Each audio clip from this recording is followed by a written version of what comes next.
ሰላም ለሁላችሁም። ህይወታችሁ በከፍተኛ ደረጃ እንዲሳካላችሁ የምትፈልጉ ከሆነ ከእውቀትና ከገንዘብ በላይ የሚያስፈልጋችሁ የመማረክ ጥበብ ነው።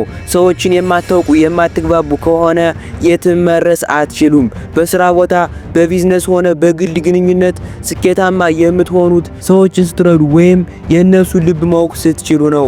ዛሬ በሁሉም ቦታ ተፈላጊና ተጽዕኖ ፈጣሪ እንድትሆኑ የሚያስችሏችሁን 6 ወሳኝ የማህበራዊ ህይወት ጥበቦችን በዝርዝር እናያለን። አንደኛ፣ ትኩረታችሁን ሙሉ በሙሉ ስጡ። አብዛኞቹ ሰዎች ሌላውን ሰው ሲያወሩ የሚሰማው መልስ ለመስጠት እንጂ ለመረዳት አይደለም። ስለዚህ ትኩረታችሁን ሙሉ በሙሉ ስጡ። ብዙውን ጊዜ ሰዎች አንድ ነገር ከመስማት ወይም ከማዳመጥ መናገርን ማውራትን ይመርጣሉ። ስለዚህ እናንተ ለነሱ ሙሉ በሙሉ ትኩረታችሁን ስጡ። ይህንን ስታደርጉ በእነሱ ዘንድ ተፈላጊ ትሆናላችሁ። ሰዎች ትኩረት ሲሰጣቸው ልባቸው በቀላሉ ይማረካል። ስለዚህ ለሰዎች ትኩረት ስጡ። እናንተ ተወዳጅና ተፈላጊ ያደርጋቸዋል። እነሱ ሲያወሩ ተደማጭነትን ይፈልጋሉ። ስለዚህ እነሱ ሲያወሩ እናንተ ትኩረት ሰጧችሁ ስማቸው። ሁለተኛ፣ የሰዎችን ስም በብዛት ተጠቀሙ። አንድ ሰው ሊሰማው ከሚፈልጋቸው ቃላት ሁሉ የራሱን ስም ነው። በጣም እንዲጠራለት ይፈልጋል፣ እንዲወራለት ይፈልጋል። ስማቸውን ስትጠቀሙ ስለ እነሱ ጥሩነት ይገልጻል፣ ስለ እነሱ ጥሩነት ያነሳል። ሰዎችን ስማቸውን በተደጋጋሚ እንዲጠራ ይፈልጋሉ። የእነሱ ስም ደጋግሞ ስትጠራ የጠበቀ ግንኙነት ይፈጥራል። የሰዎችን ስም በደንብ ተጠቀሙ። ሶስተኛ፣ ስለ ራስህ ማውራትን አቁም። በውይይት ዋናው ተዋናይ እናንተ መሆን የለባችሁም። ሰዎች ሁል ጊዜ ስለ ራሳቸው ማውራት ይወዳሉ። ስለዚህ ውይይቱን ወደ እነሱ ምሩት። ስለ ራሳቸው ህይወት፣ ስለ ሰው ማውራት ይወዳሉ።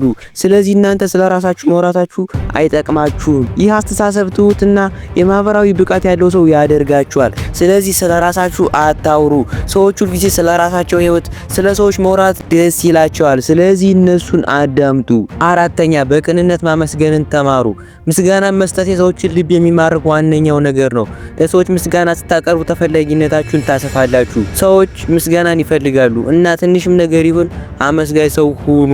እናም ሰዎችን ሰላም ናችሁ፣ እንዴት ናችሁ ምናምን በሉ። ለሰዎች ሰላምታ ስታበዙላቸው ደስ ይላቸዋል። ጥሩ ሰዎች እንደሆናችሁ ይረዳሉ። ዝም እያላችሁ ሰዎችን ያለ ሰላምታ እየዘጋችሁ የምትሄዱ ከሆነ እንኳን ልትወደዱ ልትፈለጉ ጢባራ ምናምን ነው የምትባሉት። ስለዚህ ሰዎችን ማመስገንን፣ ሰላምታን ተማሩ፣ ልመዱ። አምስተኛ፣ ለምን የሚል ጥያቄ ጠይቁ። ጥልቅ ያላቸውን ጥያቄ ሰዎችን ጠይቁ። አሁን ምሳሌ ስራህ እንዴት ነው ከማለት ይልቅ ለምን ይህን ስራ እንደምትወድ አስረዳኝ በሉ። ሰዎች መመለስ የሚያስጠላቸውን ነገር አትጠይቁ። ሰዎችን ደስ ሊያሰኝ የሚችል ጥያቄ የምትጠይቁ ከሆነ እናንተን የማይወዱበት ወይም የማይፈልጉበት ምንም ምክንያት የለም። ስለዚህ የምትጠይቁትን ለይታችሁ እወቁ። ስድስተኛ፣ እነሱን ወይም ሰዎችን ድሃ ሀብታም ሳትሉ አክብሩ። ለሰዎች ትልቅ ክብር ይኑራችሁ። እመኑኝ፣ ይሄ አንዱና ዋነኛው ነገር ነው።